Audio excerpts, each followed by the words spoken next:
It is checkpoint season. Checkpoint season continues, and we reached another checkpoint a few nights ago on Saturday night for the first time, not just in Liberty history, but in the history of the entire Commonwealth.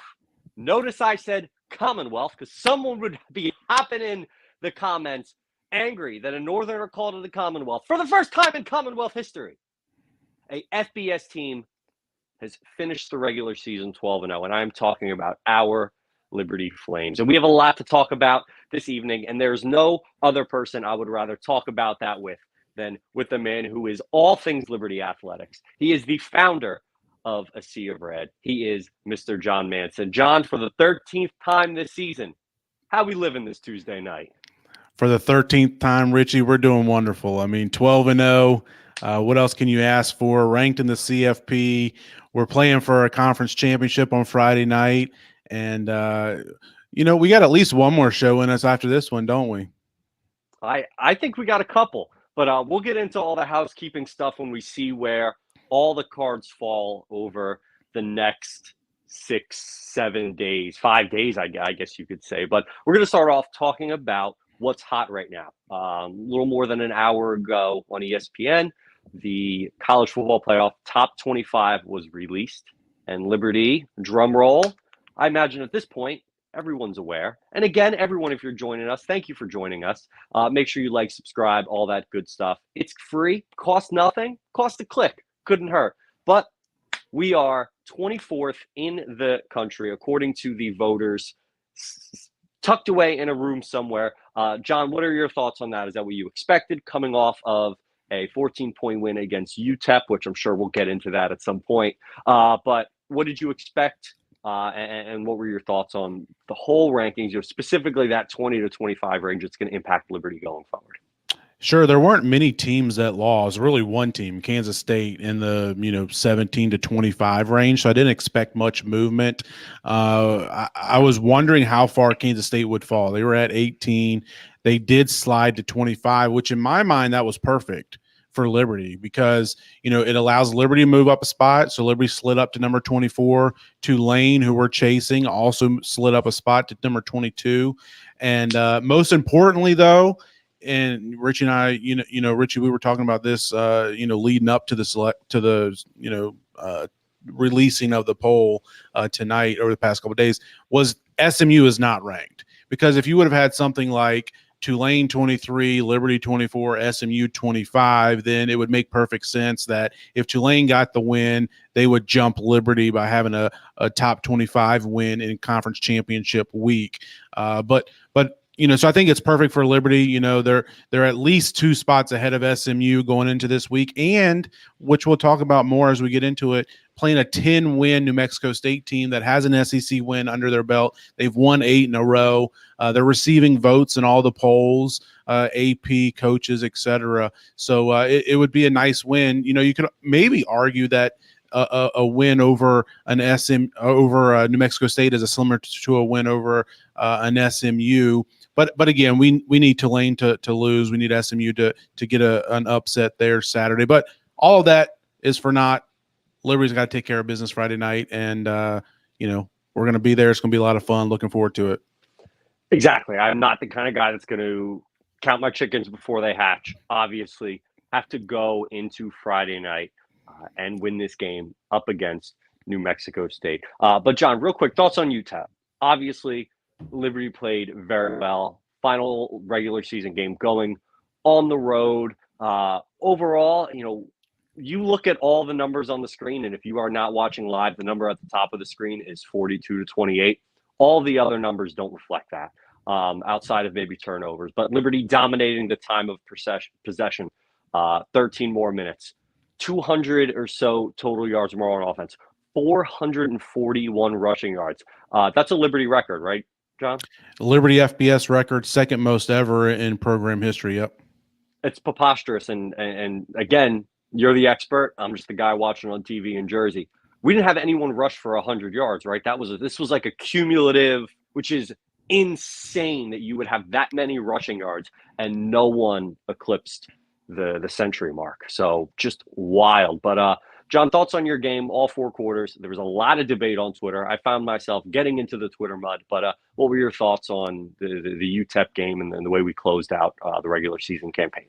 And Richie, for one of the few times, I think you and I were on the opposite side of opinion. But and I think it was kind of proven by the top 25 polls tonight that came out. As Liberty moved up a spot, stayed on par, if you want to say that, with Tulane. So I mean, it was 42-14 with like 4 or 5 minutes left in the game. You would have loved for that to have been the final score. That looks on paper a lot better than 42-28. But with third stringers in there, third stringers in there, really that fumble down inside your own 5-yard line kind of flipped it to where it turned into a more a score that looks more reasonable than in reality. But yeah, I mean, looking at the numbers, I mean, 441 rushing yards to 50, like that's just complete domination. And to be able to put up 42 points with only 28 passing yards, that's got to be some type of record. And that's one thing I asked Liberty SID Todd Wetmore during the game is, what's the record for fewest passing yards by Liberty in program history in a win? And he said, John, that's not something we even track. So I've got to think that this is probably a record. It's certainly got to be for the FBS level. But all in all, a win is a win. We dominate it.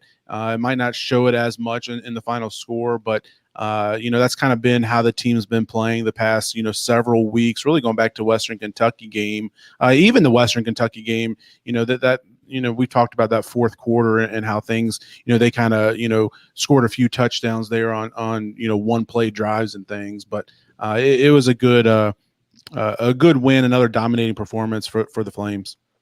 Absolutely. And I'm in no way, shape, or form saying I was disappointed in the game on Saturday night. I'm thrilled we won 12-0. I have seen Liberty get passed over for FCS playoff berths. You've seen it before. If you are over the age of 26, you know it all too well that we sat there on a Sunday morning only to get passed up, probably deserving a chance in. And I don't want to have I want to leave zero doubt. I don't want anyone sitting in that room wherever they go, well, they only won by 14 against UTEP. I want to shut the door and leave no doubt. I want there to be nothing hanging over our head. If things go well Friday and things go well Saturday, I want it to be a slam dunk. And that's where it's coming from. It's not, I don't care about covering the points. I don't care about anything like that. I care about leaving no doubt that not a single person in that room will go, oh, SMU's blowing teams out of the water. So that's where I came from with all that. Sure. And I agree with what you're saying there, Richie. I really do. And I guess kind of where I'm coming from and why I don't think the 14-point margin really matters too much. And, again, I think it was validated a little bit by the rankings tonight. But in my perspective, sitting here today, and I think you would probably agree with this too, but I'm not going to put words into your mouth, but getting to a New Year's Six bowl, like even if we get to 13-0 Friday night, like getting to a New Year's Six bowl is just something that I didn't even think was on the table for this season. So the fact that we're sitting here, just a couple of days out from a conference championship game, and that is still in the cards with if really two things happen, is pretty remarkable and something that I didn't even think, like I said, was on the cards this season. So if we are to be fortunate enough, first of all, to win, second of all, to have SMU win over Tulane Saturday, and third of all, have Liberty be ranked ahead of SMU in those final rankings, then that's just gravy on top, right? That's just, a cherry on top of the cake. And I would love, don't get me wrong, we're so close, we could almost taste a New Year's Six bowl, but at the same time, we're probably a year out from that. I mean, we're first year head coach, first year coaching staff, so much turnover. We've had injuries, across the board pretty much. And a new starting quarterback. Like, we're really a year ahead of schedule. That's the way I look at it. And so, yes, do I want a New Year's Six? Of course. Who doesn't? But if we don't get it, it doesn't, discount what this team has done to this point this season. I agree wholeheartedly. And I know many of our fans do as well. And to all of our fans that are watching this evening, before we kick it over to Jason Porter and Mr. Brendan Schlitter, make sure you like, subscribe. It helps us out a ton. It allows us to expand our footprint and all of that within there. How do I sound, John? You sound good. Let's keep it rolling. That's what I like to hear. Keep it rolling. Bring them on, Producer 3000.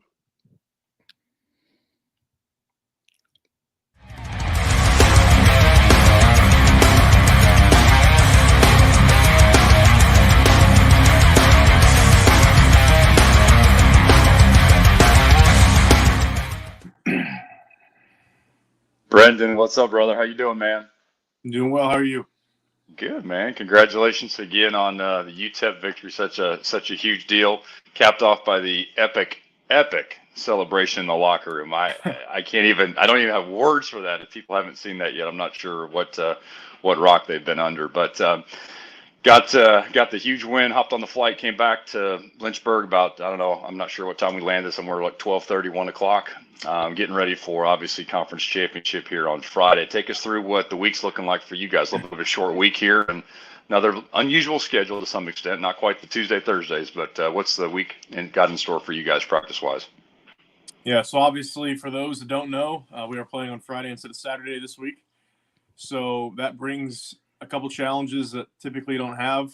What helped this year was we had the October games that, Thursday and Tuesday. So you have to adjust for those, and it kind of helps you prepare that type of schedule for what this type of week would look like. So having gone through that a couple times, I think a lot of the guys are more prepared than we would be. That definitely helped us. So just moved up meetings a day, and late in the season, you typically aren't hitting as much as you would if it were fall camp or the first couple weeks of the season. So practice is cut down a little bit in time, and there's a lot more time to watch film. So just a lot of meetings, a lot of walkthroughs, not as much hitting. If you can't hit by week 13, then you don't deserve to play. So as far as that, it's pretty similar, but they just adjusted a little bit. Brendan, this is the first time for Liberty playing in a conference championship game, playing for a conference championship at the FBS level. How different is it around the Liberty Football Operations Center and just around the locker room, around the team? Is it different this week as you guys kind of prepare for the Aggies on Friday? Every single week we try to treat the same. I know it's cliche, and any fan, it's like, well, this is the conference championship, and you played, UMass 2 weeks ago, so it's like you're a dummy. But it's simple. I mean, we really do treat each week the same, but there's definitely elements to the game that'll be different. For the Conference USA Championship, you have it's technically a neutral site games that they're trying to make it. So you have neutral marketing, neutral videos. We may not have our Flames quarter videos, a couple things that would be different. But you kind of feed off the coaching staff who has been in they've been in a couple conference championships themselves. So they know the intensity of it, what it means for the university. And they've really gotten our minds right for that. Depending on who you ask, it's much bigger than the bowl games we've had. Arguably one of the biggest games in school history. So everyone's just full of excitement. And I think the focus is really on what we've been doing and what's brought us success and not the end goal. In life, you have to look at the process, not the product. So what's going to get you there, not what is the end goal. So that's what we're focusing on. Brendan, I think on the outside, we're trying to kind of compare apples to apples a little bit. And, looking at week 2 when we played New Mexico State the first time, took it to them 33-17, but it was a dogfight. Every bit of that was a tough win. But again, week 2 versus week 13, I guess, for lack of a better term. From your perspective, what's changed between both teams? Both teams have gotten better. Back-to-back seasons of this Aggies team has just every single week just stacked and stacked and stacked. We obviously caught the brunt of them at the end of the last season, so we know what they can do late in the season. Obviously went down to the Plains and did what they did a couple weeks ago. We respect the heck out of them. I think that's the biggest thing. We respected them last year, but we really respect them right now. We know that they're dangerous. We know both teams want to win the game. The biggest difference I see for them, they're not blitzing as much as they were earlier in the season. They're doing a lot of 4-man rushes, twists in the D-line, and kind of sending more guys into coverage. So we have to be great on our twist pickup as an offensive line. I know both teams will have probably similar game plans because schematically people are going to be in the same spots, but a lot of adjustments will be made. Obviously, they lost by 2-3 scores, so they're going to make some adjustments, and we just have to be ready for what they're coming out with. But both teams are playing better. Both teams want to win. It's going to come down to who can refocus every single play and hone in on the adjustments that the coaches made for this game. Joined by Brendan Schlitter, Liberty offensive lineman, as always at this time each and every week. And Brendan, this segment is sponsored by RT Rogers. You got the information there if you're watching on YouTube or Twitter, Facebook, wherever you may be watching, to contact RT Rogers. Tell us a little bit more about them. RT Rogers is owned and operated by Greg Rogers, Liberty alum. They sell fuel, lubricants, tanks, and equipment out of West Virginia. They provide responsible, reliable, full-service fuel. So anyone Liberty, anything Liberty, Greg's a huge supporter of our program and the university. So you got that connection there. Go ahead and hit him up for any of those oil needs, and he'll take care of you. Yeah, Greg's like you said, a big supporter of the program. Got to see him and hang out with him a little bit this year. Stopped by a couple of the tailgates, and even brought some of his RT Rogers crew with him for one of the games. So that was a lot of fun. Hopefully they'll be there Friday, and we'll get to see him again. So, Brendan, we all know what happened last year against New Mexico State, and that was such a long time ago. I mean, it's over a year ago now, and now But at the same time, as you play them for a conference championship in a couple of days, how ironic is it that it's the Aggies, based on what happened last year? And then we talked a lot about that back in week 2 when we played them. But how ironic is it that it's the same team that kind of, really embarrassed Liberty on their home field back for senior day a year ago? It's definitely ironic. There's a lot of history with us in the last, 5-6 years. I got here in 2018, and I think we played this team 2018, played them twice, 2019, played them twice, 2021, played them again the following year, and we're going to play them twice again this year. So a lot of history between the two, and there's been some good battles, some close games, some blowouts for either side. And I think the record, if you go to look at what's happened, shows that either team can win by any margin, and that's honestly what keeps you on your toes. If we're not careful, they can take advantage of us and vice versa. So, but to have what happened last year, and this is my final game, this is a lot of the guys' last game at Williams Stadium, and this is the last game for the year for everyone. We really want to change the narrative of how the season ended last year and finish on to this year. So it's going to be special to have that opportunity, and I know they're not taking it lightly. Awesome. Hey, Brendan, real quick, too. I love the fact that the rushing attack this year is just dominating. I mean, it's unbelievable what's going on. And you and I have talked about it offline a little bit, but it's great that I think most of us realize that a lot of that comes back to the line of scrimmage battle. And your dudes are just getting the job done and getting the work done. Talk a little bit about what those guys are doing and just how proud to be part of that offensive line you have been this year.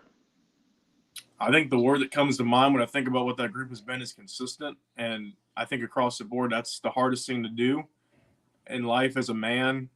We always learn in our building, consistency is what you have to be for your wife, for your kids, for your coworkers. You want to be a consistent man.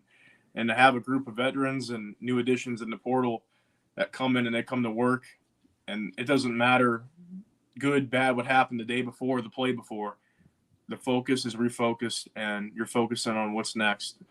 And it's special, and it's hard because you talk about it, you want to be about it. But for them to actually do it for 12 games straight has been insane. Number 1 rushing attack in the country. I don't care who you put out there. That's hard to do. Anytime you beat an armed forces team, it's something's going right in your building. So those guys have been incredible. And I think the biggest thing is we knew that Gadlin was going to be lights out. We knew that John Graham had veteran experience, but to have, X-Gray come in and Jay White and Tucker, and then you got Chase as a young guy, finally getting a shot, and all the guys that have contributed.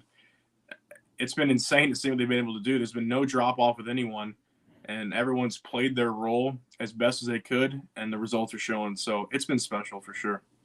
Yeah, it definitely has been a lot of fun to watch that unit and the whole team really, and this offense is just a lot of fun to watch too. And with all those backs, and now Von Blue's back, so back to full strength on that side of the ball. Looking forward to seeing what they can do Friday night. Well, Brendan, hey, I appreciate it once again as always for you joining us, and I hope. I mean, what is this? Your third year you've been on the podcast every week with us. Hopefully, we get you at least one more time before the bowl game. Amen. And send you out, man. Appreciate you as always. All right, thank you. Jason, so you text me earlier today and said something about bigger pockets. I've never heard about that, but hey, who doesn't want to have bigger and deeper pockets, especially this time of the year? But tell us a little bit more about what is bigger pockets. Yeah, first of all, I guess the disclaimer is there's no sponsorship here whatsoever. I'm going to put on the former Professor Porter, Dr. Porter hat for just a moment. Man, this is probably one of the best websites out there, and of course they're all over all the social media platforms as well. But Bigger Pockets is just a fantastic resource for all things real estate. You guys are all things Flames. These guys are all things real estate, and if you get on there, it's got some real practical advice, and then it goes pretty heavy into some investment things. And there's all kinds of free material. You can jump into some subscriptions as well if you want to. And just a really, really good resource. There's some stuff in there that'll make you think a little bit. And if it makes you think and come up with questions, hit me up. You know how to get a hold of me. That's awesome. Well, I'll definitely have to check out biggerpockets.com once we get off of here, maybe tomorrow. But as always, Jason, hey, I appreciate you you stopping by, and anybody listening or watching, make sure you reach out to Jason Porter, any of your real estate needs. And big supporter of the Flames, former Liberty University athletics employee, and now gotten into the real estate game. And appreciate you as always, Jason. Thanks, John. Appreciate the time. Yeah, no doubt. And man, I'm so excited for Friday. It's championship week. We'll have some more Ironclad coffee on Friday. Be sure to stop by the tailgate. Rain or shine, we'll be there, and we'll be rocking with some Ironclad coffee and maybe some treats from them as well. But let's go ahead and roll this ad for Ironclad. Virginia's best and most Flames-friendly coffee comes from Ironclad Coffee Roasters. Ironclad roasts and serves up their beautiful beans at 2 cafes in Richmond, where you can enjoy their craft roasted specialty beans from anywhere in the country by visiting www.ironcladcoffee.com. Place your order there, and it will be directly shipped to your doorstep. Whenever you find yourself in the capital of the Commonwealth, pay them a visit at one of the 2 cafes in the Richmond area. Ironclad's owners, the O'Rourke family, are proud Flames Club members and season ticket holders, and now they're pleased to sponsor the podcast from CRA. Hop over to www.ironcladcoffee.com now to get your Virginia's best specialty coffee headed your way.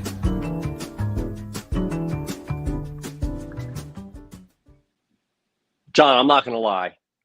I did not get my normal Tuesday pre-podcast nap in. What I would do for an Ironclad coffee right now to get me through the rest of the show that we have, man, I would do some things. But we're not going to get into that right now. Now, here at A Sea of Red and the Liberty Football Podcast, we like to hear from everyone. And we threw a tweet out a little bit ago, about an hour before the show, and we said, we want to hear your hot take. We want to hear your best take for Conference Championship Friday. And those takes, Producer 3000, Chad's been going around, sending out links, inviting people onto the show. So we're going to rapid fire. We're going to be bringing people in, having a little bit of conversation. We are going to start off with Mr. Jake Morris. Bring him in. You're muted. Take 2. How about that? We got you now. How All are we right, doing what's this up, evening, guys? Jake? Good. How are y'all? We're doing great. Thanks for joining us. Good. Yeah, no problem. Yeah, so my big take for this, I believe, so I tweeted out the championship with Conor McGregor there holding the belt, because I think that's what's going to end up happening here at the end. Liberty wins it, but I actually think it's a 3-point game when it all comes said and done. I think that this New Mexico State team is coming in hot.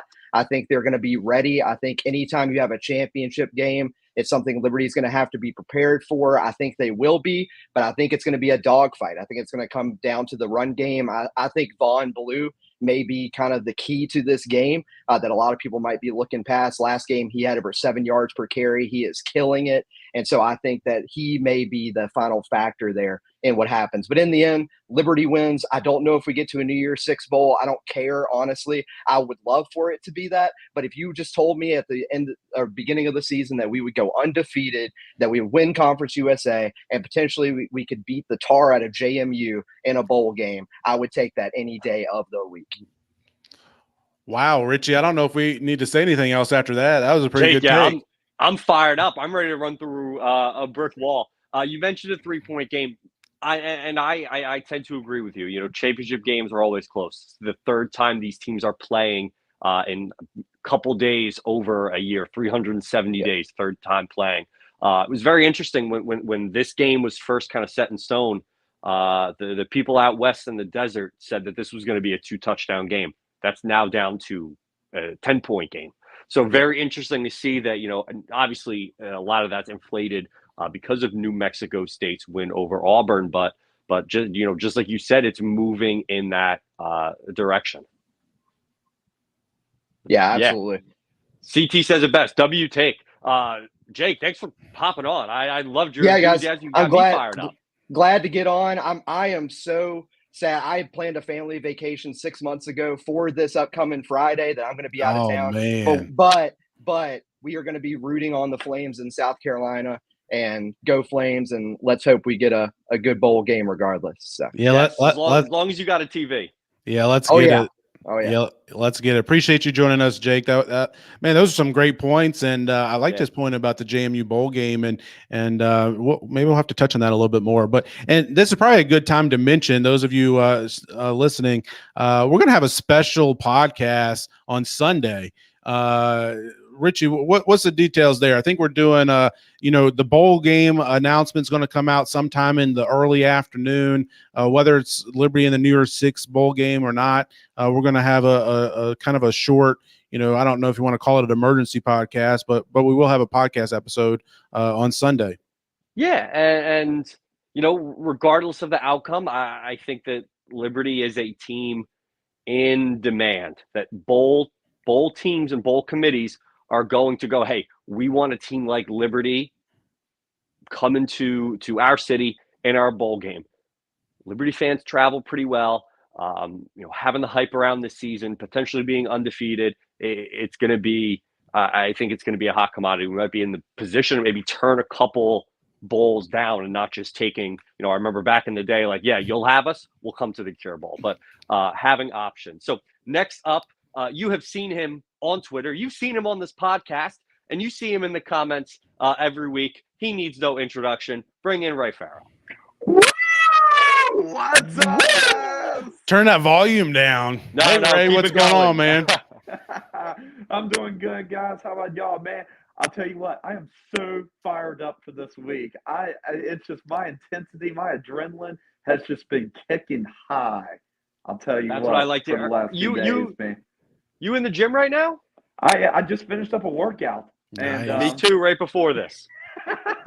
Got to make sure, man. Got to make sure I'm jacked up and ready to go for this game on Friday night. No doubt. So what you got for us, Ray? Man, so I am going to be making the trip up to Lynchburg this Friday. So looking forward to seeing all of you in person. Like Coach Chadwell said in the press conference today, these are two totally different teams, but we're also better as well. So I think we win this game by a touchdown, but it is going to be close. I think we score a touchdown right in the fourth quarter, probably under 5 minutes left to go in the game. So that's going to be my take for it. Good take, Ray. And one thing I was thinking earlier today, when's the last time a team has played 3 games as a visiting team at the same stadium within a year? Because that's what New Mexico State's doing. They played here last year at the end of November into the season, earlier this year. Then again, obviously, Friday night. So they'll be coming up here. They're not going to be scared. They went to Auburn, and we know what they did there and took care of business. They've won in Williams Stadium, like I said a year ago. They've been here this year. They know what to expect from us, from our crowd. So it's going to be a big challenge for us. But like you said, Ray, I agree with you. Both teams are a lot different than they were back in September, but also both teams are a lot better. So it'll be interesting to see how they match up on Friday. Absolutely, John. Hopefully everybody shows out. I know the weather's not going to be ideal, but I want to see the student section especially packed. Remember my first game in Tusk was September of 2007 against Tusculum, and remembering how packed that student section was. Want to see the same thing happen this Friday night against New Mexico State. Yeah, no doubt. You only get one time to play your first ever FBS conference championship game. Getting to play it at home, what's a little rain going to hurt? And like you mentioned, I remember that Tusculum game. I was there. Also a JMU game. What was that? 2009, 2010 in the pouring down rain. Yep, I was at there Williams as well. Stadium. Those are some of the best memories I have as a Liberty fan, remembering back to some of those games. But anyways, thanks so much for joining us, Ray. Good take. Yeah, thanks guys. Thanks for having me. Thanks, Ray. All right. Also, quick side note before we bring in Mr. Dave Scoggins, free ponchos at the Flames Rising tailgate. So if you are worried about a little rain, we're worried about melting, come get your poncho. Everything's going to be just fine. Producer 3000, bring on Scoggins. What's up, guys? How are y'all doing? Living the dream. Good deal, man. Yeah, just to kind of to back off of what Ray was saying, my hot take for the game is the crowd support. You know, I think it's something over the years that we see weather come into play, and you know, maybe it gets a little scarce out there. It's been a while. I think the last time I got up to Williams Stadium, unfortunately, it was when we hosted Syracuse a few years back. But trying to make the trip this year from Arkansas, it's just a little bit of a drive. Kind of wish I was still living in Charlotte, make it a lot easier to get back up to Lynchburg. But I'm really interested to see how the fan support is. I think it's going to be good. But my take's going to be, will the fans come out? Students, especially, I think the students could make or break, especially the late game momentum for the Flames, whether or not we can put the pressure on New Mexico State late. And we all know what those students can do on that opposing sideline late in the game. So I think it'll be really, really great to see what they do and how the game turns out. But yeah, I think that my key to the game, I give you one last thing here, would be, how is the defense going to hold up in the second half? I think these last few games, we see the second half, and yeah, you can say that, we're playing second, third stringers. We've kind of got it in the bag. It's tough, when you're up by 3 or 4 touchdowns at halftime to keep that focus and the electricity that you have coming out to start the game. I'm sure Chadwell's going to have them ready to go, and be really excited to see how they respond to what should be a pretty electric atmosphere Friday night. 100%. David, quick question. Thoughts on the fans storming the field? I've seen some chatter on Twitter. I'm generally anti-storming the field. I was anti-storming the field last year against BYU. Yeah. I'm pro-storming the field this week. I have no problem with it. I don't have a problem with it, only because it's kind of been the allure of it's been taken away in college football. It just happens so often now that it used to be unranked teams, like if an unranked Auburn knocked off number 1 Alabama, or whatever, right, a top 2 Alabama team, you could storm the field, great, whatever. But nowadays you have teams storm the field every week. So it doesn't Michigan stormed the field on Saturday, which I was like, fine, right? I get it. Did anybody see Virginia Tech storm the field at UVA on Saturday? It's kind of like, I guess they did it because it was on a road game, kind of to show up their in-state rivals, as they battled out for the 3rd best team in the state. Yeah, no, it's just it'll be interesting. I don't have a problem with it. I think that especially with it being the first conference championship game ever, go for it. Why not? But on that same note, though, one other thing, I know we've been talking about football, but the GCU game this week coming up on the 9th, I've heard they're bringing students to our state, to our arena. So wow. We better not let them show us up in Liberty Arena. I think it's December 9th. They're flying a plane out here just to bring their students. So just to piggyback on what's kind of, I don't know. That's what I've seen on Twitter. So we'll see what happens. A lot of exciting basketball games coming up.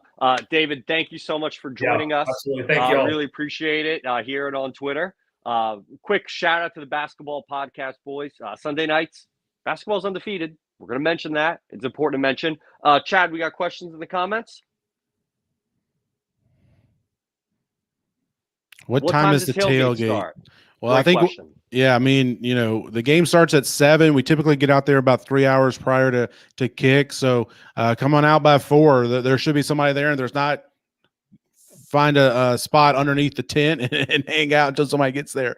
But the Group of 5 guys podcast is going to be broadcasting live from there, assuming that their equipment is not going to get damaged if the rain's too bad or whatnot. We'll obviously we have some backup plans to get them inside and whatnot. But they're going to start at I believe it's 5 o'clock, so things should be going pretty good starting at 5. But yeah, come on out earlier the better. Yeah. Great food, great drink, and free ponchos as well. So Tim Talley asked, assuming Tulane wins, can the Flames still jump them with a dominating performance on Friday? It's a great question, Tim. Great question. I don't think that's in the cards, unfortunately. I'm more concerned about the opposite and SMU jumping Liberty if they have an impressive win over Tulane. But, I mean, if let's say in this hypothetical Liberty beats New Mexico State something like 52-10, and then Tulane wins on a last-second field goal, is that enough for Liberty to make up those 2 spots that are behind Tulane? Obviously, Liberty's 24 in the CFP top 25 this week. Tulane's 22. I personally don't see it. And, it's funny because, and again, I'll have an article like I've had each and every week, the last couple weeks, kind of breaking down these teams' resumes. And if you look at Liberty next to Tulane side by side, how you do the blind team resumes. And if you looked at them, Liberty's resume is every bit as good as Tulane's. Now if they were to add a win over an SMU, that would be a good win. Their win over UTSA last week is a good win. But Liberty's win over New Mexico State's a good win too, and so is Bowling Green. Liberty's got, I believe, 5 wins over bowl eligible teams.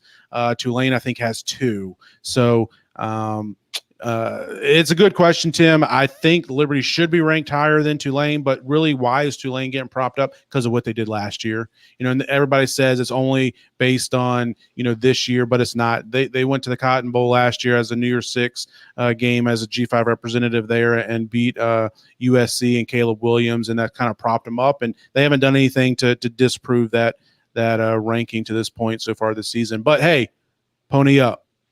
Pony up. One thing I do want to mention, not sure if you saw on Twitter, John, Nick Pierce was on the conference call, and he asked Boo Kerrigan, if SMU and the other G5 still have a path. And he said, yes, conference championships matter. Our goal is to find the best group of 5 team. So it's going to be very interesting. If Tulane wins by 3 and we boat race New Mexico, that could count for something. But I again, like you said, there is always a chance that something weird happens because at the end of the day, it's college football. This is 18 to 22-year-olds playing a silly game and things get weird. Ryan Brown asks, are you expecting a sold-out crowd for Friday night? I don't expect a sold-out crowd. I'll be happy with a 20,000 plus attendant game on Friday night, and that's just part of it. I mean, it's December 1st. It's late in the season. It's cold. There's rain expected. And again, we can sit here and talk about that shouldn't matter. I agree. Anybody that's listening and watching this podcast, doesn't matter. If you're within driving distance or reasonable distance within of Lynchburg, you're going to be there on Friday night regardless of the weather. But sometimes that's not the case for those fringe fans that, kind of take your attendance from an 18 to a 22 plus. And I mean, we technically didn't even sell out. Or did we? Maybe we did sell out the BYU game last year, but I think that's the only game we've ever sold out since we've gone to the FBS, since we've expanded to 25K. So, no, I unfortunately do not expect a sold-out crowd, but I do expect a good crowd. I'm expecting, 17 to 18K plus. Yeah, I mean, it's tough to sell anything out, to be honest. I'm hopeful, you never know, someone's going to come in and just buy out all the tickets. And just, someone will buy all the tickets for Liberty employees, be like, hey, everyone gets a free ticket now. You never know what's going to happen. But thank you to all the fans. We are so appreciative to everyone on Twitter, everyone in the comments. If you are checking us out live, make sure you like, subscribe. If you're watching later on Spotify, give us a follow. It helps us out, lets us know that you're checking us out. But, John, we're going to hear from Leesburg, Florida in just one moment. And I've been doing my research on Leesburg, and we're going to play a little game. 2 truths and a lie. We're going to roll the commercial, and then I'm going to give away the answer. So, number 1, Annie Oakley, famous sharpshooter, had a residency show in Leesburg, Florida. 2, the population has grown 35% since 2010. And number 3, Leesburg, Florida is known for the Leesburg Bike Fest, one of the largest in the country. What do you think, John? 1, 2, or 3, which is the lie? I'm going number 2 as the lie. You'll let us know after the commercial? We'll let you know. Roll the tape. It's real Florida. It's old Florida, and it's close to all of the Central Florida attractions. Crystal clear natural springs in one of the largest chain of lakes. The beautiful lakefront city of Leesburg offers the best in outdoor adventures, fishing, and quaint shops and restaurants on historic downtown Main Street. Come visit and see how welcoming a hometown city feels. Experience Leesburg the way Florida is meant to be.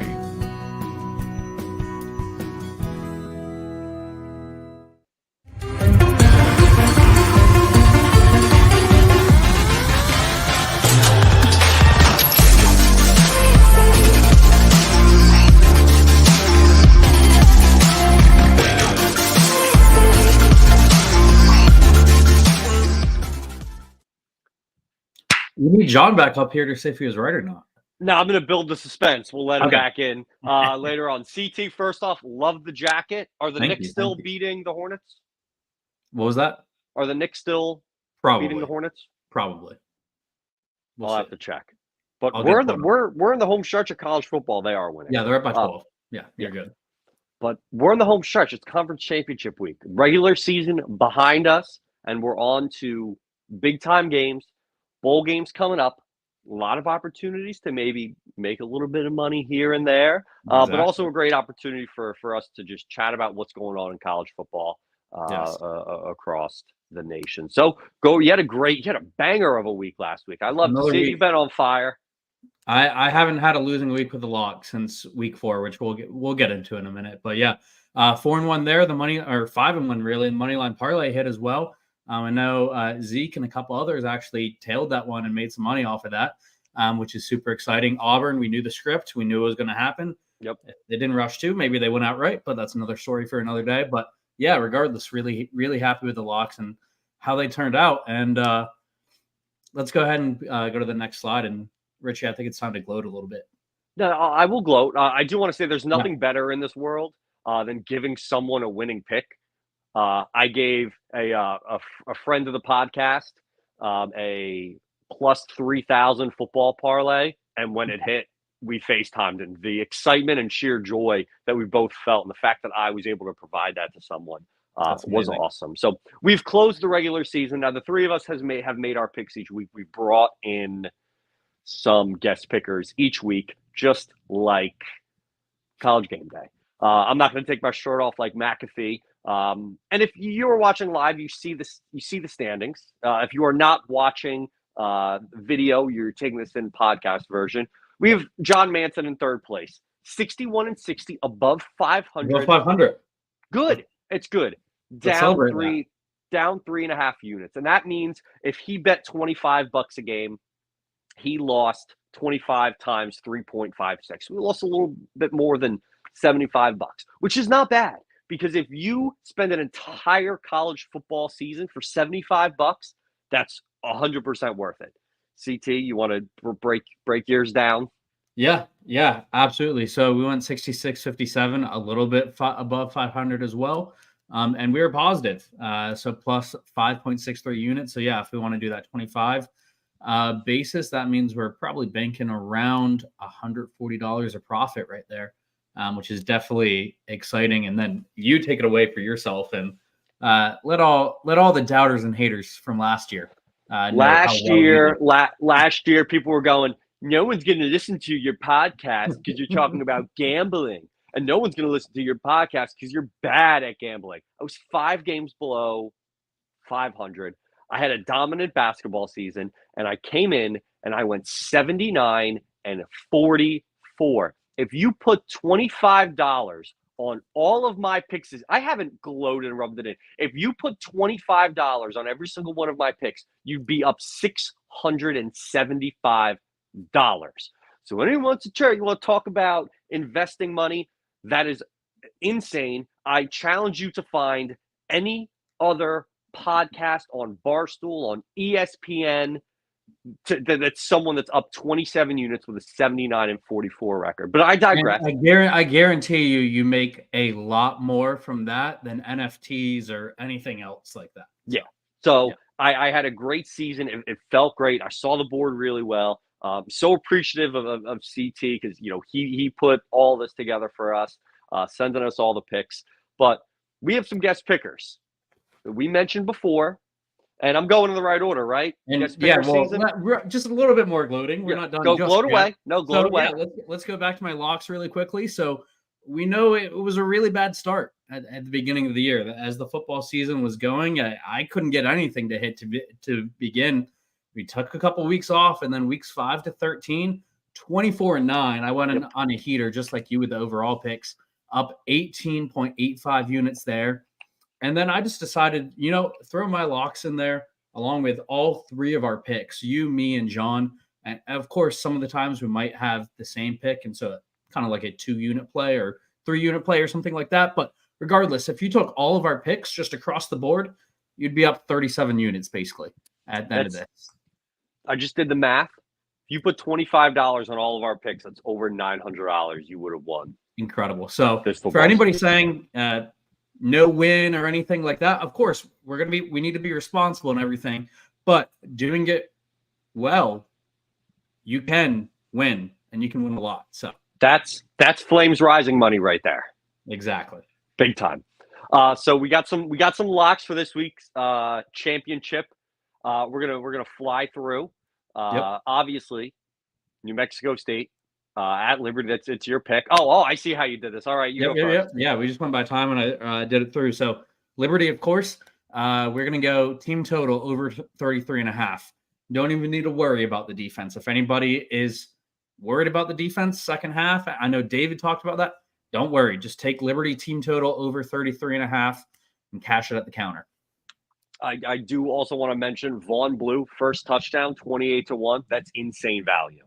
That is sprinkling. Yes. That is Vegas does not know that he's been hurt and he just came back and they're looking at his stats like, he's probably not good. Do I think he's going to score the first touchdown? Probably not. But at 28-1, it is 100% worth the sprinkle. Next game, Oregon, Washington. Washington over Washington plus 9.5. I've been on Washington since before the season started. I've been talking about Michael Penix Jr. I think this spread is way too inflated. Everyone is super high on Oregon. Washington, they just came off a tough game in the Apple, winning on a last-second field goal. It's a conference championship game. Was that a look-ahead spot? But now they're here. Washington beat them already this year. I'm saying Washington is going to win the game. No, but I think 9.5 points is way too many points for a team that if they win, they're going to the playoffs.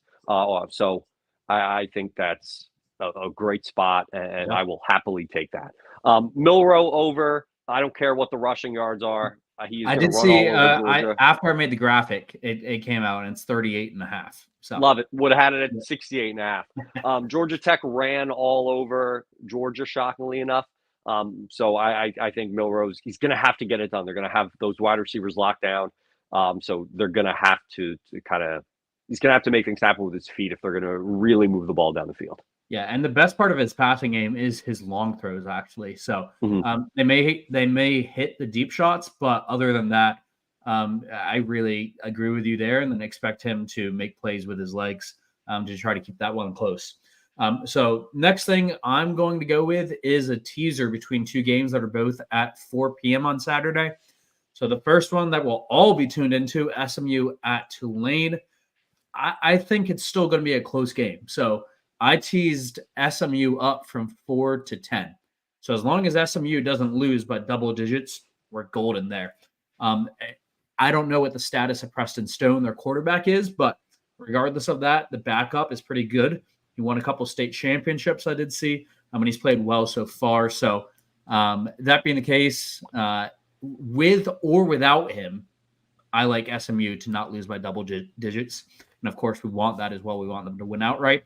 And then at the same time, the game that you might not be watching unless you have like YouTube TV, multi-view or something like that, App State at Troy. Troy is a 6.5-point favorite. They're the dominant team right now in the Sun Belt because JMU doesn't exist. So that being the case, I would be shocked for App State to win this game. So let's tease Troy down to -0.5. Basically, just need them to win. Put those two together for that teaser. Yeah. Last game for me, SMU Tulane. Points. SMU over. Just blindly betting SMU overs. I don't care who the quarterback is. It's irrelevant. I think this is going to be the type of conference championship game that these teams are going to be slinging it. They both are fighting for a spot in the New Year's Six Bowl, and it is not going to be, no team's going to be sitting there trying to run off the clock. I think it's going to be Sling City. So I was shocked 50.5 points. I could see this game both teams being in the 30s. I love it. And then finally, Moneyline Parlay, Liberty to win, Oregon to win, Texas to win. None of them are losing. Get that at plus money. Absolutely sign me up. I will responsibly be playing that. Responsibly. Yes, exactly. That being the case, we had 3 people out of all of our guest pickers that were tied at the top. 6 and 3 plus 2.5 units roughly.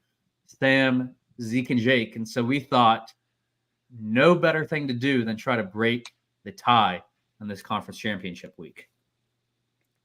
Bring them all on. There we go. Friends of the program, Jacob Webb, Sam Stone, Zeke, unfortunately, is at work. Yes, he's at work. Yep. Intramurals during finals week. We got the picks regardless. So yes, we got him in. So boys, thanks for having us. Congrats on making it this far. Give us a couple. I'm sorry, Sam, go ahead. Oh, I was just saying, hey. How we living? Doing great. Just left dinner with my wife. Made it home in the nick of time. I'm walking in the front door right now. So it's literally perfect. I heard it was going to be close. And Jacob, how are you doing this Tuesday night? I'm feeling good. How you fellas doing? We're here. Be better. And we're excited to break the tie. So, Jacob, we're going to put the pressure on you first. Give us some of your best picks for this evening. Now, we have all the picks on the screen. If you are watching on audio, we're going to tweet this out. So if you want to follow along, we haven't figured out what the winner is going to get, but the winner's going to get something. I don't know what it is yet. Trip to Leesburg? Trip to Leesburg. I can't promise that. Trip to Leesburg. I can't promise that. But Jacob, go ahead. Let's give Sam a moment to get in, put on his loafers, and give us some of your favorite picks this weekend. Yeah, I don't know if this is my favorite pick, but I screwed myself over last time not picking Liberty, so I saw Sam be a little bit of a traitor this week, so I figured I'd be the good guy. Mine was an emotional hedge. Nothing wrong with an emotional hedge every now and then. Both you guys on Toledo? I'm not going to. I don't know anything about those two teams, so I just threw down the most familiar name that I think is doing well. So that's my pick right there. It did me well last time. Mine was 100% based off of the Boca Bowl last year and seeing how well Toledo played versus us and all the fun we had at that game. So even with Chad yelling Toledo at the fans, it wasn't it was a red shirt walk-on's grandparents that Chad yelled. So yes, they were the nicest people in the world too. Got a little Big 12 last time Texas playing in the Big 12. Texas minus 14.5 against Oklahoma State. We're on opposite sides here. Jacob, go Cowboys. Yeah, I don't think they'll win, obviously, but I think they'll want to play spoiler pretty badly with them going to SEC like they did with Oklahoma. So I think they get, a little bit of a kick out the door type of situation, maybe. Yeah, and mine was just, I mean, listen to you guys talk. I can change any of these picks. I got kind of lucky. I didn't know what I was doing, so I got lucky that I'm just glad that I'm here. And I don't know. Texas beat Alabama. Alabama's pretty good, so that's why I picked them. I don't hate the rationale. Sometimes you just don't think, do. It worked for me in the beginning, so we'll see what happens here. Now See what else we're I not. pick. I don't really know. We'll find out. We're not going to talk too much about the Mountain West because they decide their conference championship by computers like it's 1998. Similar games, SEC championship. I've talked so much about the SMU Tulane game. I just want that game to happen already. Similar games in the Sun Belt. Sam, you are a Louisville citizen. I was shocked when I saw you didn't take them. I was at the Louisville versus Kentucky game when we were supposed to win by, I think, 10.5. And our quarterback just handed the ball to them 2 different times, or our running back handed it once and quarterback once. It was heartbreaking. It was a tough game. And so I don't feel like, I mean, Florida State looked good even without Jordan Travis last week. So I don't really foresee there being a shot. And it's an emotional hedge. If Louisville wins, I'm like, yeah, that's great. No, Sam, I did hear you say we. Were you talking about Liberty or were you talking about Louisville there? I'm part French. I don't know if I've told you that. 50% is French. So I say we all the time. It has nothing to do with anything. So, yeah, just take that as you may. Amazing. Thanks for the clarification. Yeah. Totally get it. And Jacob, you're riding Louisville. Golden money line, too. Yeah, I figured here's the reason for the money line. If I lose out somewhere else, I want to be able to jump them maybe with this one. So that's why I pulled that one. And honestly, Florida State, in that Florida game, it was so close for a little while where I just don't know if I trust them too much, to be honest. And, I mean, to gather for a rivalry game is different, I think. You're going to have to buckle up and get literally Louisville's best shot all year. And I think it's going to go the other way. And to be honest, Texas is hoping it goes the other way. A lot of these other teams are hoping to go the other way too. So I think Louisville can make a lot of people happy. It's going to, it's an ACC championship game that I don't think many people expected. I think everyone was looking Clemson, North Carolina to start off the season, but very cool to see Louisville. Jeff Brom, who I think is a phenomenal coach, turn that program around, similar to, not turn the program around, but get it to a great spot in a conference championship game their first year. Last game, the sicko game, is I don't know how I'm going to watch this game. Michigan minus 23 with an over under of 35.5. I want to hear Jake's rationale at the end. So Sam, Iowa plus 23. Why? Hey, Iowa's defense is good. They're not. I think that they will slow down the game. I think their only shot of possibly coming close in this game is slowing it down by so much that I think. And even Michigan didn't score. I mean, Ohio State's defense is obviously probably better than Iowa's, but they weren't putting up a ton of points till the very end. I still think it is going to be a low-scoring game, and obviously Michigan's going to win in a blowout fashion, but it might be a blowout by 2 touchdowns and a field goal. Jacob, the over? Yeah, I mean, here's the thing. Iowa's going to be punting from like their own 35-yard line the entire game. Michigan's going to get 36 points on their own. And even if they don't, I mean, Iowa, all they have to do is put up maybe 10 points, and it's going to get there. That's the same reasoning I had last time with, what was it, Georgia and somebody else?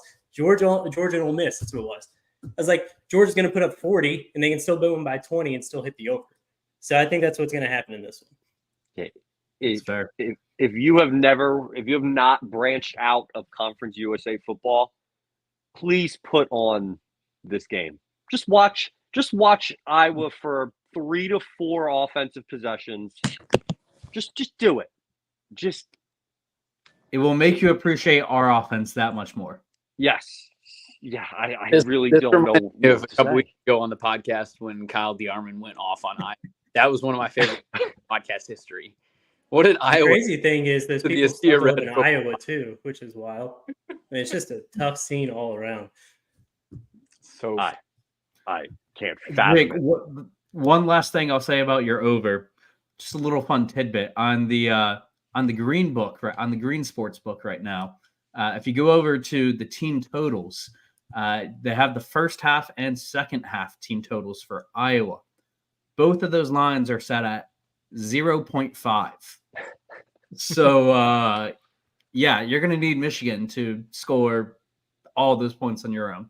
You're going to hit that over. So I think it'll happen. I ain't worried about it. We got Kyle in the comments. What do you say? He's chirping Iowa. He's fired up about Iowa being ranked ahead of us. But if Iowa pulls off the upset, we're gonna need a camera on DeArmond. We need Saturday like those night. Dave Portnoy, whenever the Barstool cameras when he watches. We need one on Kyle, one on Rich, for individual. I would pay a subscription-based model to do that. I've said we need to do like a live type thing for games when we're away. I think it can be done. It's got to be done right. But gentlemen, thank you so much. We know you support us, not just when you're on as guest pickers, but you're there on Twitter and supporting us here, there, and everywhere. And hopefully see y'all at a bowl game. Going to talk about that up in a little bit. But best of luck. We're going to be throwing this out on Twitter, so get in there, tweet who you're rooting for, follow along. We'll be following along Saturday. I'll be going in and updating it. And good luck to everyone. Which Zeke was here as well. But boys, enjoy the Tuesday night, and we'll see you out and around. CT, what a year! It's been such a good ride. It's been between Liberty and the podcast. It's been all around just perfect. It has been awesome. And for those who are watching live, thank you so much. It's going to be a longer podcast. We're just going to be honest. Let's be real. There's a lot going on. There's a lot to talk about. So if you are still joining us, if you're watching later on, make sure you like and subscribe. It helps us out. And if you are watching live or you are watching on YouTube later on, you could see that we've brought back the man, the myth, the legend, John Manson. And we are now joined by the man who's done it all on the mountain, Mr. Kyle DeArmond. Kyle, how are we doing tonight? Doing good. It's a great night. I heard saw Sam's comment that I was well, you told him that I was still upset about Iowa, and I am. I watched that game. I watched them play last week, and I was just flabbergasted. I don't know how these guys continue to win games, but they do. I mean, credit to them, but I do think that they are terrible. Enough about Iowa. Liberty, 24th in the country college football playoff poll, and on a crash course Friday night, New Mexico State. Kyle, the old football adage is it's hard to beat a team twice in 1 year. What are your thoughts on that? What are your thoughts on Liberty's approach to this conference championship game on Friday night? Well, I think, it's definitely tough to beat a team twice in a year. But it's funny because New Mexico State's been that team that we've actually played twice in a year in the years past, which is kind of crazy. But I think it's difficult. But I think what Liberty has going for them right now is that they got ranked 24th in the college football playoff, and Tulane is ranked 22nd. And I think if SMU is ranked 25th and they end up going and winning the AAC, that they would jump us. Honestly, even if we won, but I don't see how a 2-loss SMU American League champion can jump a 13-0 Conference USA champion. I don't see how that can happen. I mean, you look at their wins. Their best win is probably Memphis, and then they have a bad loss against a 5-7 non-bowl eligible TCU team, and then they lost to Oklahoma. So, you're talking about a team like that jumping an undefeated group of 5. I just don't see that happening. I mean, then the college football playoff committee is kind of setting a precedent for like just their opinion on who they think is the best group of 5 school. If you can't be 13-0 and win every single game on your record and win a conference championship and not be that top group of 5 team, then there's something wrong. So I think it's going to be a tough game. New Mexico State is hot, 8 in a row. Should be 10 in a row. Honestly, after that Liberty game, they lost by 3 to Hawaii, I think early on in the season, but they're playing at an extremely high level and they're extremely confident. And you don't think they're fired up to come in and try to knock off Liberty, win a Conference USA championship, and ruin all of our hopes and dreams to get to a New Year's Six game. The weather is definitely going to play a factor. I think it plays in our favor if it is raining because we can run the football better than they can. I mean, they have some good running backs, but they want to throw the ball around. And so I think it does definitely help us. The home environment, just traveling across country I mean, that sucks. That flight from New Mexico, or from we flew into El Paso when we played New Mexico State, and that's a long trip, man. So I think there's a lot of factors that play into our favor. But again, like I said, New Mexico State, they're playing with some confidence right now. Yeah, they're definitely going to come into Lynchburg and Williams Stadium Friday night, like you said, Kyle, with a lot of confidence, with some swagger. Diego Pavia did it to us last year, right, and kind of embarrassed us all. That was a very embarrassing afternoon. I hate to keep bringing it up, but it's just something that sticks with you for a long time. And that win in September helped move us past it, but here they are again, and if we lose to them on Friday night, it'll stick with us again going into the offseason, into next year, and let's hope that's not something that happens. One thing that kind of jumped out to me is since we played them, and they've obviously improved, but their scoring defense, 19.7 points per game, that's top in the Conference USA this year. So they've done some things right on that side of the ball. They've improved a lot against the run.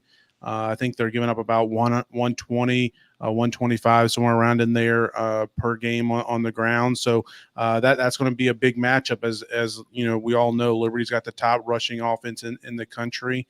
And, if it's some wet weather, how many times will Liberty run the ball? I mean, just sit there and hand it to Cooley. I think that's one thing Liberty's coaching staff's kind of done a good job of these last couple of weeks, despite the wins and playing so well, is they've limited Cooley's reps. They've limited his touches, and the number of snaps that he's played each week has been, in the 20s, maybe 30s.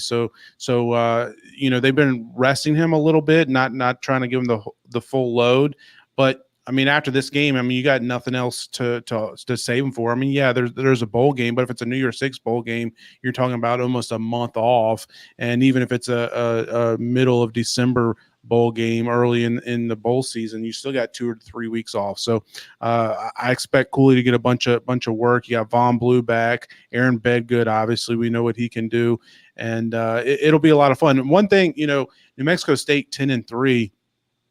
And they're getting votes in top 25 polls and things like that. But man, if they could, I'm sure they're probably kicking themselves a little bit now. If they go back to their first month of their season, they lost to UMass, and I think you just mentioned it, Kyle. They lost to Hawaii. I mean, if they could get those 2 games back, I mean, you can have a 12-1 team. And could you imagine if they were 12-1, that only loss being to Liberty? This is a top 25 showdown Friday night for a conference championship. Yeah, no question. I mean, they get those games back, and we're talking about a completely different scenario when it comes to the New Year's Six, situations, because we're kind of probably sitting in the driver's seat then at that point, being undefeated and a win against a top, another top-ranked Group of 5 team, which they are now. I know that it was 2 weeks ago, and we've, them to. For them to go into Auburn and to do what they did was impressive. I mean, they dominated the game start to finish. And so there is no that spread. I think you said it was 2 touchdowns initially. I mean, that was shocking to me. I even think, it's plus 350, the New Mexico State money line, which is wild.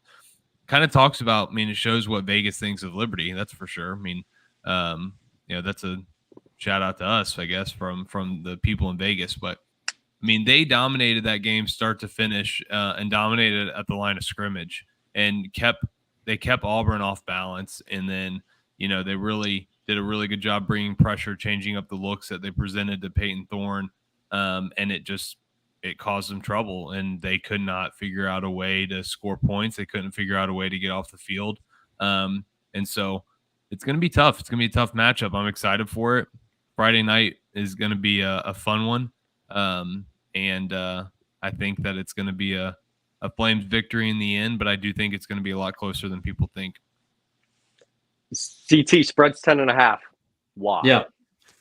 That's a great question. I know Kyle said it started off around 2 touchdowns, which it did. I thought that was interesting. I thought it was a bit high as well. But, I mean, we go back and look at the first game this year, and it was Liberty minus 9.5. So based off of that, plus the result of that game, plus the results of the rest of the season, I think really the line was at 14 before the Auburn game. It's already been out since the game was announced. with when New Mexico State beat Western Kentucky. So it was at 14 then, which I think made sense based on the results of the season up to that point. And then it came down like a point after the Auburn game, and it's been bought down since then to about 10.5. All that being said, I think it makes a lot of sense. But I think it shows, as Kyle said, a lot of respect for us. And I think maybe even if Tulane was in this position, they might not even be as much of a favorite. I'll just say that. And I think that's what how Vegas sees us. So I know there's been a couple comments just about turnovers being a concern and things like that. And I will say we've seen those fumbles come up a bit more in recent games and things like that. But one thing that I think is promising is New Mexico State is bottom 10 in the country in terms of turnovers forced. So that means they're not going to be creating the mistakes. If the mistakes happen, they'd be on us. And I don't think our coaching staff is going to be allowing that. Go ahead. Sorry, I was going to say, just to touch on that. I mean, I think that what we've seen is just Caden playing with a little bit. He's been playing more like loose with the ball, I guess you'd say, taking some more chances, especially when we've been up in games. That's when you're seeing him like maybe try to force a throw that he shouldn't have, because he's probably looking at the scoreboard and we're up 21 points and it's in the third quarter, and he's like, well, I can try to make this throw and it's going to be a sweet catch or it's going to be a touchdown, and then it's like an interception, but it's like, it doesn't really hurt us. Now, I think that he Willie Corn's probably starting to just, refocus him on, hey, we have to protect the football. We have to protect the football. Carrying the football in space, keep it high and tight. Make sure that your pitches are on point and that you're making the right decision.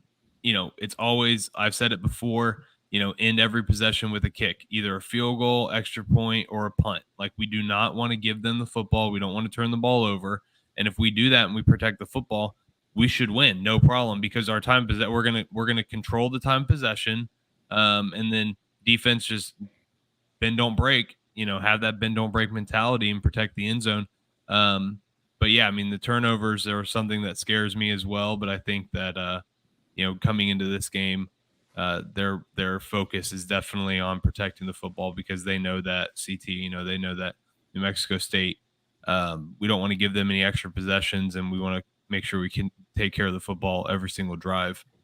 Yeah, no doubt. And last thing I'll just add, just going back to some of your comments about them, I don't want to take anything away from their win against Auburn.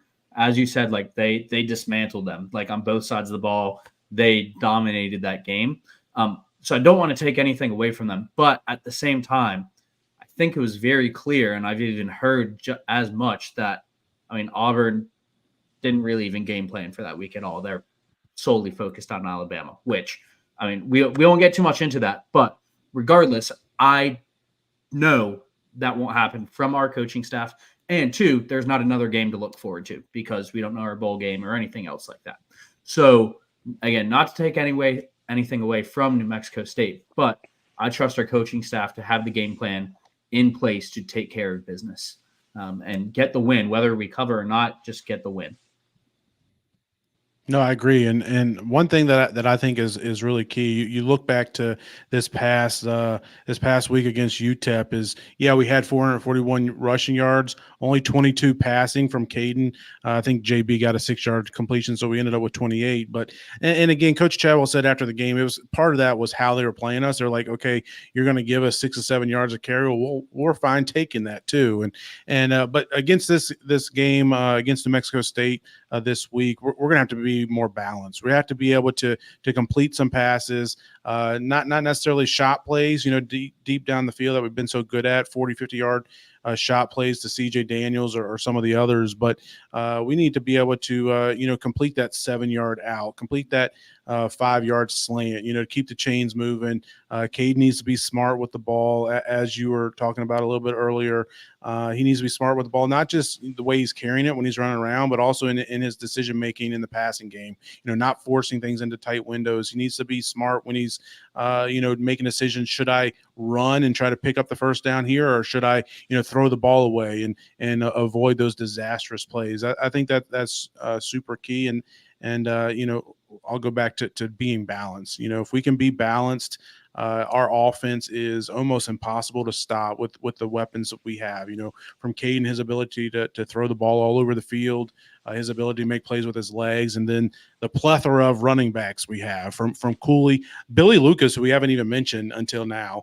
But Billy Lucas had, I think it was 90 rushing yards the first time we played New Mexico State, and before he got injured early in the year, he was on track to being, that 1B to Cooley's 1A, and then also Von Blue. We can't forget what he did early in the year. So looking forward to seeing all those guys back. Hopefully Trayon Sibley's back as well. He played a little bit last week, but should be a great game. I wouldn't be shocked if it's a one possession game that's decided in the fourth quarter, and that's something Liberty hasn't had since New Mexico? No, I guess it was since Middle Tennessee and Sam Houston. So we'll see what happens.